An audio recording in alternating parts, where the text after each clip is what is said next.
ሰላም ጤና ይስጥልኝ። ዛሬ ትናንትና የአብይ አህመድ የመጽሐፍ ምረቃ ላይ ስለተነገረው ንግግር ምን ይዞ ለመምጣት ነው? መጽሐፉስ በተደጋጋሚ መደመር የሚለው አብይ አህመድ ምን አስቡ ምንስ ይዞ ሊመጣ ነው? ኦፍ ኮርስ መጽሐፉ ላይ ብቻ ሳይሆን መድረኩ ላይ ይነገሩ የነበሩ አደገኛ ንግግሮችም አሉ።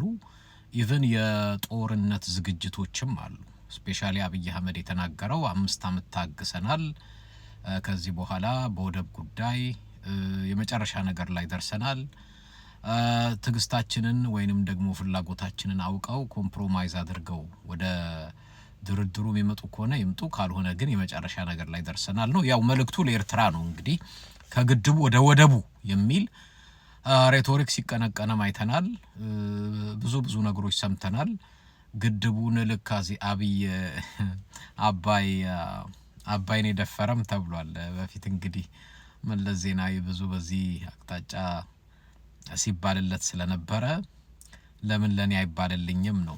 የሚኒሊክንም ፎቶ አንስቶ የአድዋ ላይ አብይ አህመድ የራሱን ፎቶ እንዳስገባ እናውቃለን፣ አስታውሳለሁ። በመስቀል አደባባይ ከዚህ በፊትም ውጊያው ላይ ልዋጋ ሄጃለሁ ብሎ ልክ የድል አጥቢያ አርበኛ ያኔ በትግራይ ጦርነት ጊዜ አማራ ክልል ሬዲዮ እያዘ እየተሯሯጠ የቪዲዮና የፎቶግራፍ ሰው ነው። አሁንም እዛ ንግግሩ ላይ የመጽሐፍ ምረቃው ላይ ሰምታችሁት ከሆነ ለትውልድ ታሪክ ሰርቶ የሚያልፍ ሰው፣ ታሪክ የሚያስተላልፍ ሰው፣ ትውልዱ የሚያረሳ ሰው ያው ምኞት አለው። እንግዲህ በትውልዱ መካከል አብይ እየተባለ አብይ አህመድ ነው ቢሳካለት እኔ ምንድነው ምለው የሰዎችን ክብር፣ የነገስታቶችን፣ ያዋቂዎችን፣ የምሁራንን፣ የታላላቆችን አይደለም ቢሳካለት የእግዚአብሔርን ዙፋን ቀምቶ አብይ አህመድ ስሙ ቢጠራ ደስታው ነው።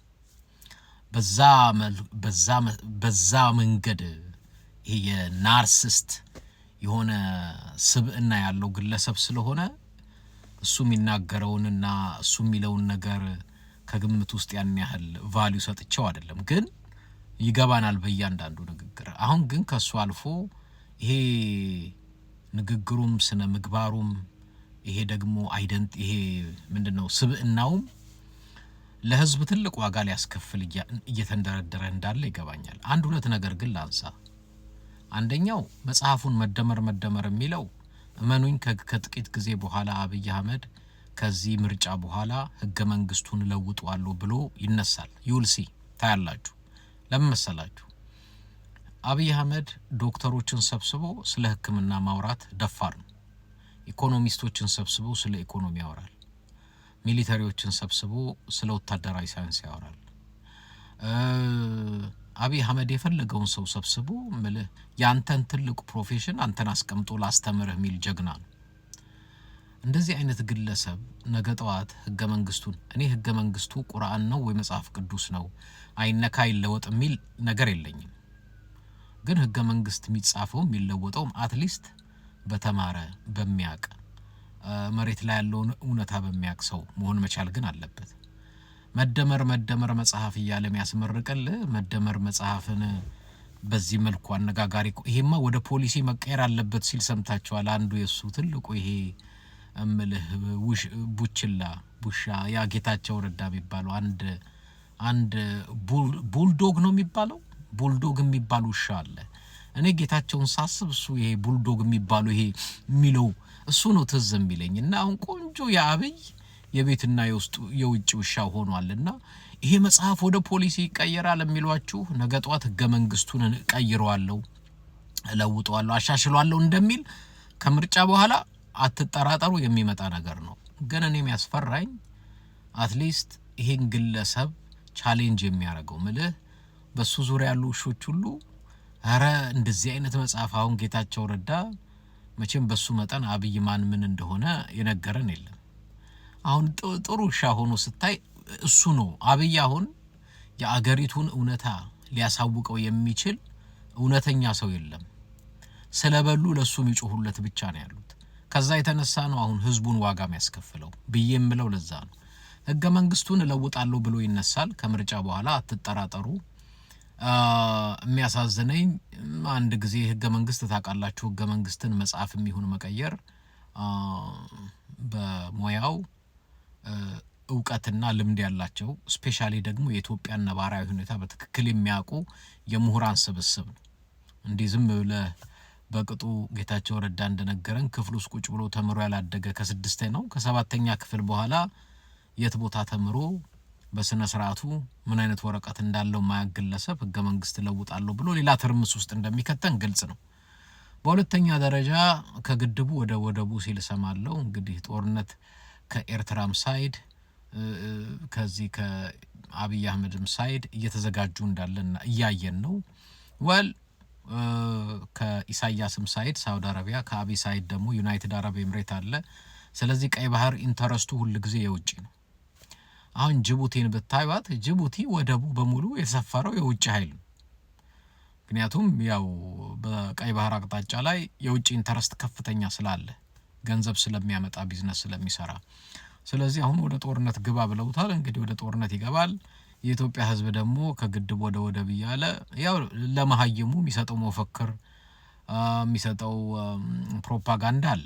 ወል ብዙዎቻችን የተማርን ወይንም ደግሞ የነቃን ሰዎች ህብረተሰቡን ማንቃት እጅግ ተገቢ ነው። ኢንተረስቱ የአረቦቹ ነው እንጂ አሁን ኢትዮጵያ ውስጥ ባህር ወደብ ከምታስመልስለት መጀመሪያ የተፈናቀለውን ለምን ወደ ቤቱ አትመልሰው?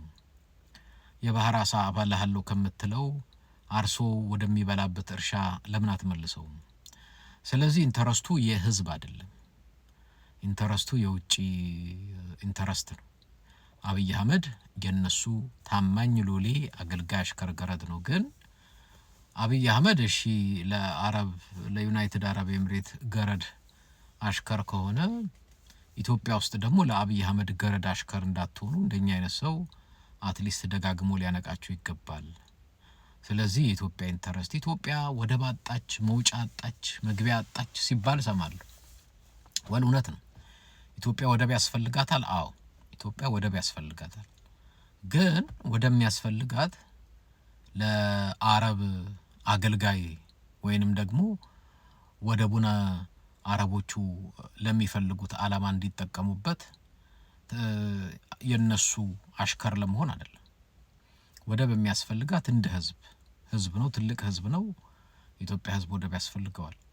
ያንን ህዝብ አቀፍ መሪ፣ ለህዝብ የሚያስብ መሪ፣ ህዝብን በትክክል የሚመራ መሪ ሲመጣ ኢትዮጵያ የወደብ ጥያቄ ብታነሳ ትክክል ይሆናል፣ ስህተት አይሆንም። እንደ አብይ አህመድ ሚሊዮኖች ተፈናቅለው ስቲል አንዴ የአማራ ክልል፣ አንዴ ኦሮሚያ፣ አንዴ ትግራይ፣ አንዴ ምን ጦርነት የታሸ አሁን ደግሞ ሌላ ቀጠናው ላይ ጦርነት ከፍተህ ከእንደገና ደግሞ ሌላ ማዕት ለማምጣት ካልሆነ ሌላ ነገር የለውም። ብዙዎቹ የሰላም ሰባኪ ነን የሚሉት ከዚህ በፊት ዛሬ ላይ ደግሞ አሁን ደግሞ ዋጋ ከፍለን ወደብ እናመጣለን እያሉ ነው። እንግዲህ ወል መጀመሪያ እነዚህ ሰዎች ስለ ሰላም ሲሰብኩ የነበሩት አሁን ወደብ ላይ ደግሞ ካልተዋጋን የሚሉት መጀመሪያ የሚሉት የነበሩት በግብዝነት እንደሆነ ግልጽ ነው። እኔ ለማንኛውም አጠር አድርጌ አንድ ነገር ተናግሬ በዚህ አጋጣሚ ለሚያዳምጠኝ ሰው ትልቅ ትምህርት ከሆነው ይጠቅመዋል ካልኩ አብይ አህመድ መጽሐፍ አስመረኩ፣ ህዳሴ አስመረኩ፣ ምናምን አስመረኩ የሚለው ሬዙሜ ለመገንባት ነው። ኢንፋክት በህዳሴ ጉዳይ ብዙ የምንነጋገራቸው ብዙ የተደበቁ ሚስጥሮች፣ ብዙ ያልተነገሩ እውነቶች አሉ። አሁን ተመረቀ ተባለ፣ ቪዲዮ ተነሳ፣ ፎቶ ተቀረጸ። እሺ የኤሌክትሪክ ስርጭቱ እንዴት ይሆናል? ምን ያህል ሜጋዋት ነው እየሰራ ያለው? በትክክል ግድቡ ያለቀው መቼ ነው? ወይንስ በምን አይነት ሁኔታ ላይ ነው? የሚዘግብ የለም። በቃ ፎቶ ተነሳ፣ ቪዲዮ ተቀረጸ፣ አለቀ። አሁንም መጽሐፍ አስመረኩ አለ፣ ቪዲዮ ተነሳ፣ ተቀረጸ፣ መልእክቱን አስተላለፈ። ስለዚህ ለሚቀጥለው አጀንዳ ራሱን ሾሞ ለማዘጋጀት የሚጫወተው የፖለቲካ ጨዋታ እንደሆነ ለኢትዮጵያ ህዝብ ግልጽ መሆን አለበት፣ በወደቡም ዙሪያ በመጽሐፍም ዙሪያ። ስለዚህ በህገ መንግስቱ ዙሪያ ይዞት የሚመጣው ነገር ይኖራል። በዚህ በለአረቦቹ ሲባል በወደብ ጉዳይ ይዞት የሚመጣ ጣጣ ይኖራል። አጠቃላይ ግን የኢትዮጵያ ህዝብ ለህዝብ እንደ ኢትዮጵያ ለህዝብ አስቦ እንዳልሆነ ግን የኢትዮጵያ ህዝብ ይወቀው። የፖለቲካ ቁማር ነግሯችኋል ሽመልስ አብዲሳ። ኮንቪንስ ወይ ኮንፊውዝ ነው የምናደርጋችሁ ብሏል። ወል አምሮህ ከነቃ እና ሽመልስ አብዲሳ የሚጫወቱበት ጭንቅላት የለንም። የሚያስብ ጭንቅላት ነው ያለን። የሚያስብ ጭንቅላት እንዲኖራችሁ ነው እየነገርን ያለነው። እና ይሄንን ባጭሩ እንደው ለመንቃት ይሆናል ብዬ ነው። ጤና ይስጥልኝ። ሰላም ሁኑ። ደህና ሁኑ።